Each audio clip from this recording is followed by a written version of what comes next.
যে হরিচাঁদ ঠাকুর আলাদা মতুয়া ধর্ম তৈরি করার জন্য আসে নাই।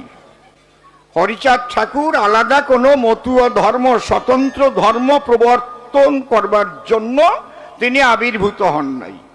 এই একটা জায়গা আমরা ঠিক হলাম, তারকচাঁদের লেখনির বাইরে আমি কেউরে মানি না। তাহলে এখানে তারকের লেখনির মধ্যে আমরা কি পাচ্ছি?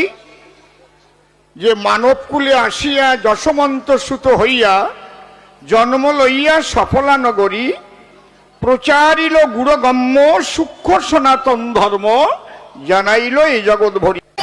হরিচাঁদ ঠাকুর এসে মূল সনাতন ধর্মটাকে তুলে ধরেছিলেন। কি এই সূক্ষ্ম সনাতন ধর্ম প্রচারিতে অবতীর্ণ হরিচাঁদ এসে অবনীতে।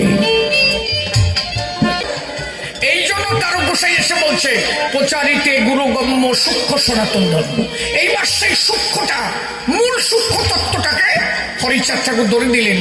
মূল সূক্ষ্ম সনাতন ধর্মটা কি তাই হরিচাঁদ ঠাকুর জানালেন, যেখানে মানুষে মানুষে কোনো ভেদাভেদ থাকবে না।